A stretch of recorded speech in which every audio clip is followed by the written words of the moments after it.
Hey, what's going on, guys? Aarava here, and welcome back to my F1 2017 career mode. We're back with episode number 17 today for the USA Grand Prix at the Circuit of the Americas. No upgrade to talk about, unfortunately, in the start of this episode. As you can see in the top right, we still need to earn a fair few points to even consider another upgrade. Of course, we did just get one for the last Grand Prix, the Japanese one, so you would obviously expect that's going to be a bit of a wait time for the next race. Probably Mexico will probably get some upgrades done. But anyway, let's get into practice and see what's what. Welcome to today's practice session here in Austin, Texas, as the teams prepare their cars for the first time for this weekend's US Grand Prix.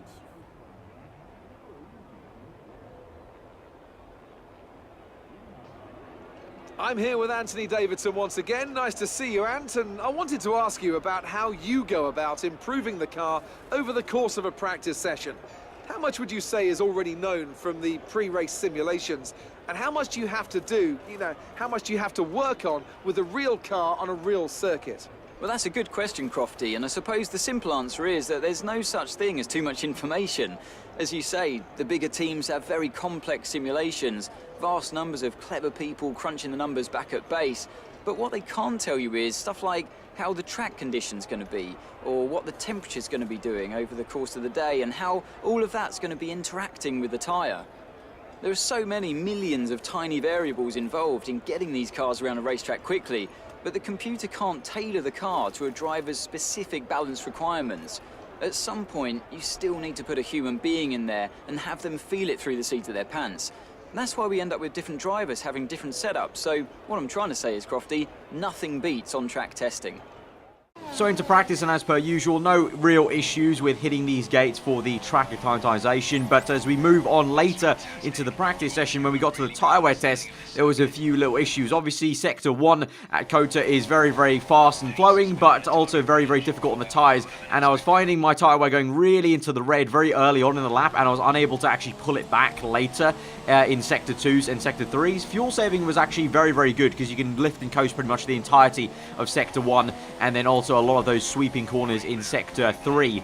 Then doing the race strategy, that was all fine, getting all 3 laps over the delta time. Qualifying, you can see going a little bit wayward through the final corner. We come across the line only to meet the green time for the qualifying pace, not the full purple to get the 50 out of 50 points. Then changing over the components ahead of qualifying. So we haven't got the full maximum points, but you do some decent work there. And looking forward to qualifying. We may bump up the downforce a tad going towards qualifying, because I think there is a forecast for the race. We also have to contend with a little bit of a worn gearbox. You can see there we've got one race left before we can change out this third gearbox, so we may have an issue maybe mid-quali, maybe mid-race. I'm hoping not, but that's definitely a possibility, because we're at 56% worn, and the gearbox, the last one, went at 61%. It started losing a gear at Spa at 61, so that's only 5% difference, which will definitely be met over the course of this race weekend. So that's another kind of a spanner in the works for us this weekend, but let's move on to quali and see how we do there. We're expecting qualifying to start any minute here in Austin, Texas, where drivers will be hoping to top the timesheets today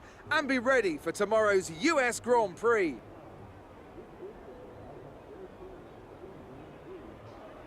It always looked like the kind of track that asks an awful lot of the rear tyres, such as the frequency of low-speed exits. Well, tyre management is key here, specifically the rears. It's all too easy to overheat and wear the rear tyres as they're punished out of the low-speed corners. Most teams won't be able to avoid some kind of issue here, especially the teams that are running less downforce. So getting to our first flying lap then for qualifying here on Saturday, we did actually bump up the downforce then in the end after practice. It was, I think, 7.7 or 7.6 I was running. I'm now running 8.8, so a bit more of a balanced car in terms of the wings being the same on the front and the rear, and a lot more downforce than you would maybe imagine here at USA in the drive. But I'm really thinking about that race tomorrow where there is some forecast for rain, but you can see it really did help quite a bit in Sector 1. You can see that Toro Rosso looking pretty damn planted through Sector 1, and again, just like with the other circuits, with the new 2017 cars, the track is just like a different kind of animal now. Sector 1 is even more flowing and even more fun to drive now on this year's game here at USA, with the amount of downforce these cars are creating. But the Toro Rosso especially then did feel just as planted as I would have imagined maybe one of the top cars feeling through Sector 1.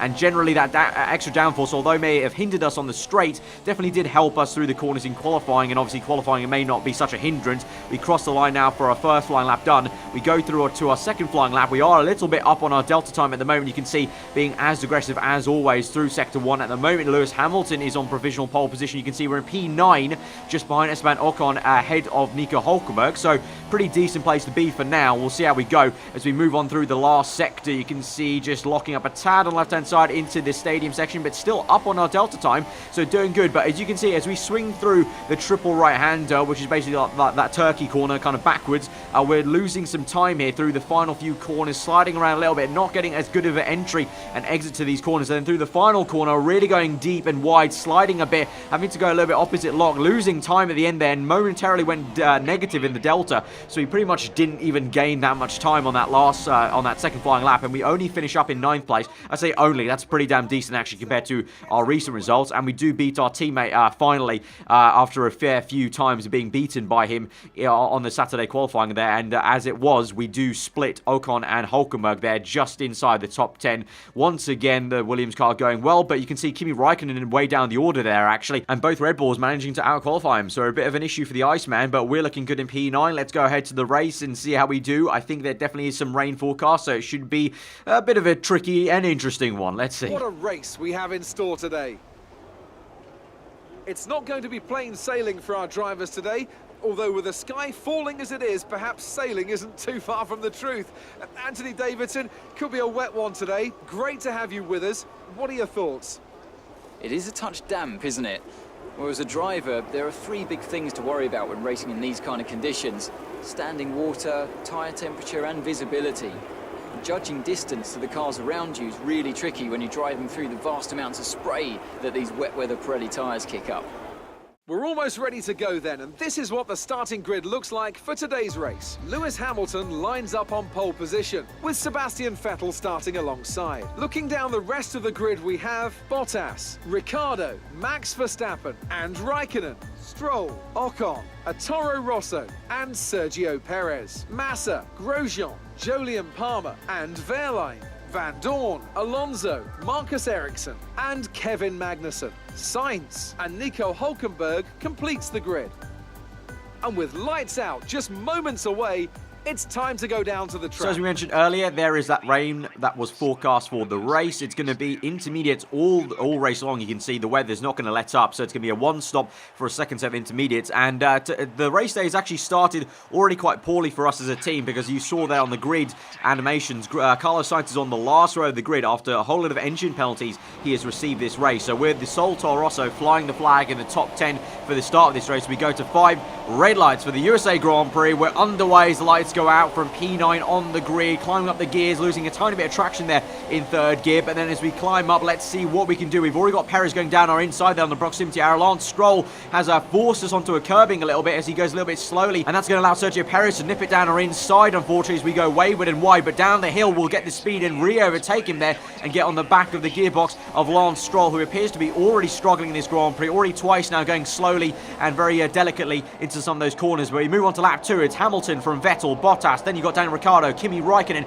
Max Verstappen, then a bit of a gap, and then you got Esteban Ocon, Lance Stroll, and then we're close behind still on lap 2, chasing after the young Canadian, and hopefully we can try and get him as we're closing up into the hairpin, setting ourselves up, just trying to ease in the power. You can see he's really struggling on those exit of the corners, and especially the entries as well. And you can see just before we even get to the theoretical DRS line, obviously it's not going to get activated under these conditions, but if we were in the dry, it would have gotten activated, and we already overtook him before we passed that line, so getting some good straight line speed. So even with the 8.8 wings, the Toro Rosso working well. Of course, with 8.8 wings comes some really good traction off the corners, so that'll obviously allow us to get better acceleration against the Williams car. So we're up into P8 now. Got a bit of a gap to Esteban Ocon, so let's try and close that up if we can. And I would imagine with how much Stroll is struggling, Perez would overtake him pretty damn fast. And just as I was saying that, here we go. We move later into the race, and Perez does send it down the inside, although Stroll will try and put up a fight there. Perez is going to have to try and squeeze him out, maybe. And actually, Perez goes a little bit off circuit on the curbing,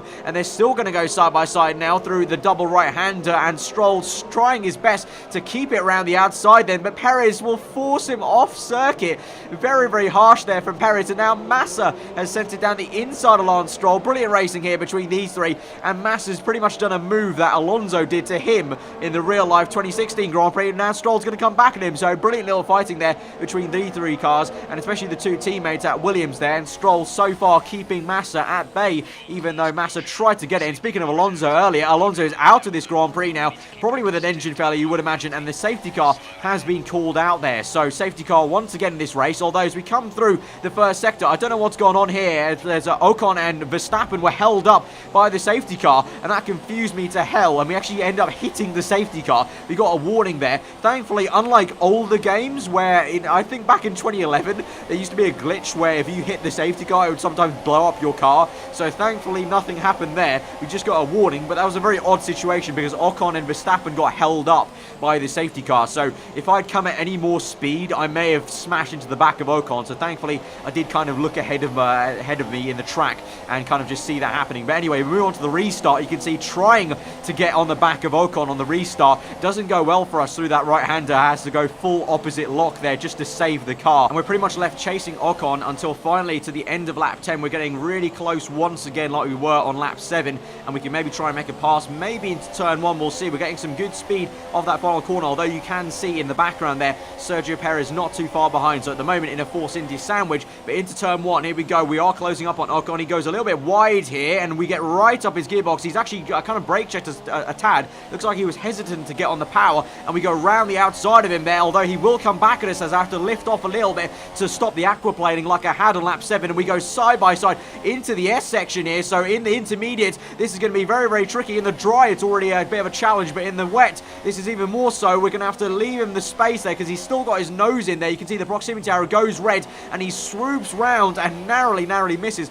our front right tyre. We tried to hang it around the outside, but then we hit some more water there, and we go very, very, very sideways, and we have to just about catch the car, and it's going to be another failed attempt at overtaking Ocon. So it really has been a challenge this race. So we're now moving on to lap 12 now. 2 laps later, once again finding ourselves behind the back of this Force India car. This time unable to make anything go into the first part of the S section. But you can see now I'm pretty much trying to set up my move, trying to just go take the wider lines and trying to suss out a line I can take here. I try and go for it here. I'm going to send him a little bit wide, then we're going to brake a little bit early, turn in earlier. He's going to get sent wide and pretty much do a very, very nice switchback move. It's almost like it was rehearsed, and we're up into P7 then. So a very nice move eventually to overtake the Frenchman. It's only taken us 5 laps there, so probably a bit longer than I wanted to, but fair enough. He put up a good fight, and now we've got the other Force India though, Sergio Perez now for contention, as he's overtaken Ocon, and Ocon's fallen back about a few positions, and Perez now tries to go down my inside. We've locked up a tad though, going to the end of that back straight, so Perez still on my left-hand side. We're going to just keep the inside line there, and Perez just onto himself, by himself, goes off circuit. I was nowhere near him there, so I didn't even shove him off like he did to Jolyon Palmer or one of the Renault cars earlier, was it? So I don't know what went on there for Perez. Just got some poor bit of traction, although I can't really talk too much because going into that left-hander, sliding a little bit, and then through the triple right-hander, going to be very, very tricky, and we just get a bit too eager on the power. We go complete opposite lock to hold the car, but we just about make it and don't send it into a spin, and then Perez once again veering off the circuit. I don't know if he's having an issue with his steering rack or something like that, but Perez is going all sorts of ways in this race so far. But onto the end of the lap, we do decide to dive into the pits because it's just very clear that these intermediates are losing some grip, and that even though, yes, we'll be going longer now on the second set of inters on lower fuel, it may be a bit of easier time, and I was definitely wanting to come in because that opposite lock moment was very, very close. That could have easily been spun into the wall, onto the grass, so I kind of count myself lucky that I was actually managed to keep it on the tarmac. So we do come in for that second set of inters, going to the end of this race. So we do come out just behind a Williams car, overtaking another, I think that's a Sauber, and there goes a Haas, and yes, it's a Massa overtaking one of the Sauber cars of Marcus Ericsson. So both Williams cars have made an even earlier stop than I have. They've already made their first stop of the afternoon, so both Williams cars going for a big undercut, and you must say it actually has worked work for them because they're both ahead of me now.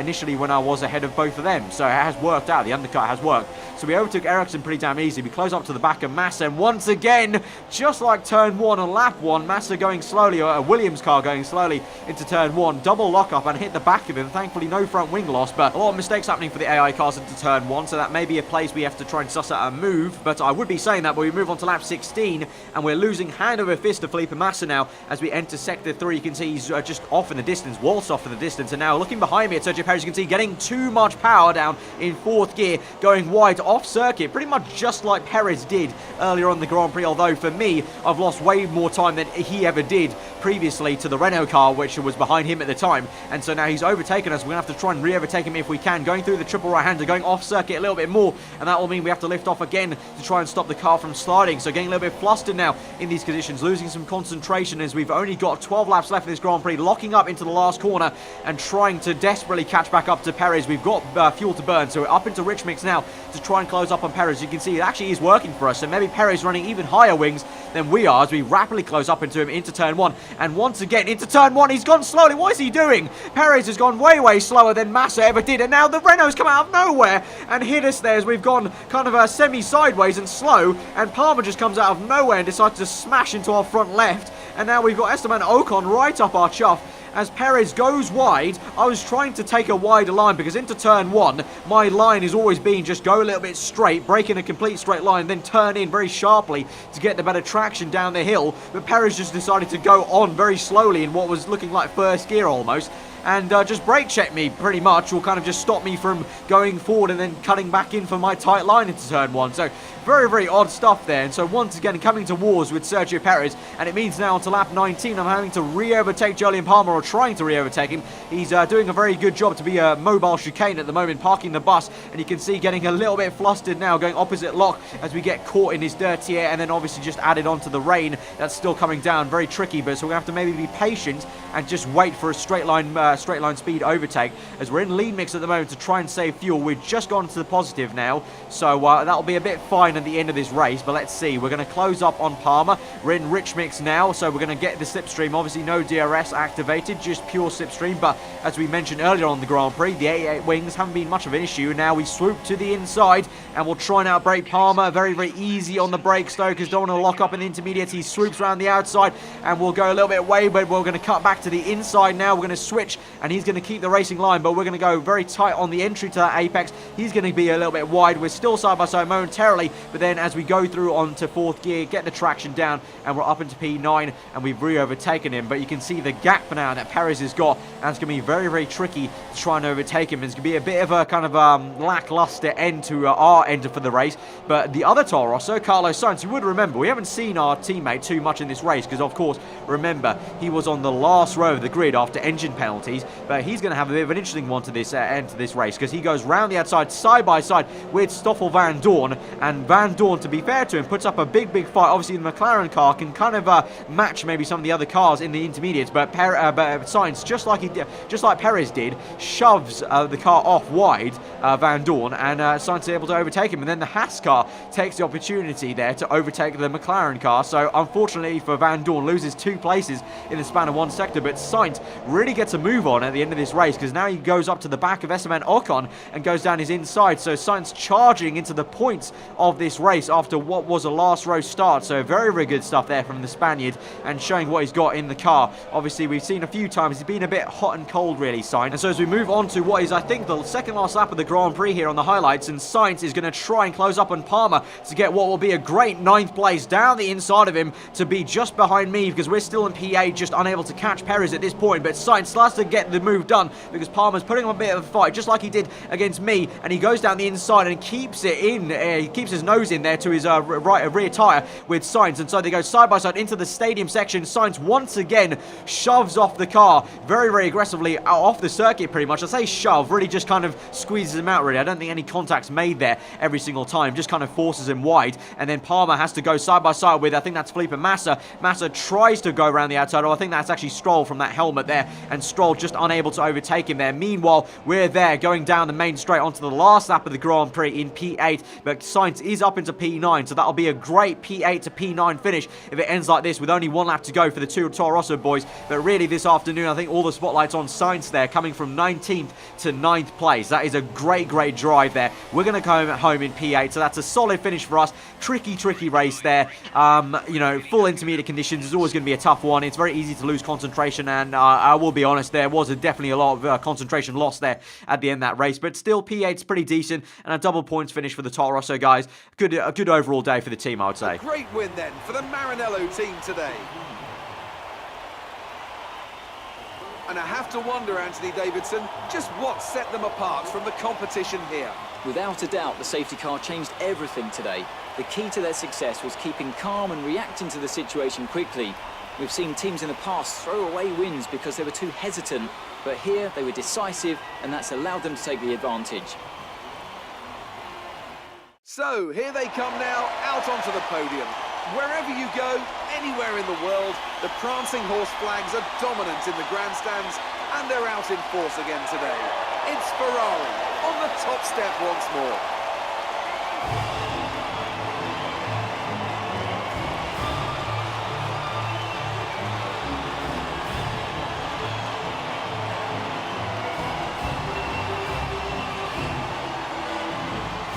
So a win for Sebastian Vettel, and Hamilton not even on the podium will be a bit of a hope for the other guys to maybe try and catch him. Of course, Hamilton's been very consistent in this season so far, so Vettel getting the win and Hamilton coming down in 6th place there, being overtaken by both Red Bull cars, finishing behind those two. That'll be good for all of them, but you can see 8th and 9th there, very solid as I said, and again emphasising such a good drive from Sainz to be from P19 to 9th place on the grid. 10 places gained there, pretty much matching some of the drives we've done previously from Hungary, I want to say, and also Spa. But there you go, we're still in 6th in the championship, still staying ahead of Max Verstappen, and we're still solidifying 4th place in the Constructors, and no change this time round for any of the midfield teams in the Constructors there, and getting a good amount of points. You can see over 1,000 points now in the resource points. We're beating Perez still in the rivalry, so that's all good, and getting the reputation up as always if we do a good result there. And with over 1,000 points, that does technically mean we could technically buy an upgrade from the chassis or aerodynamics. The last powertrain upgrade we're trying to do there, that final big one, is 1,500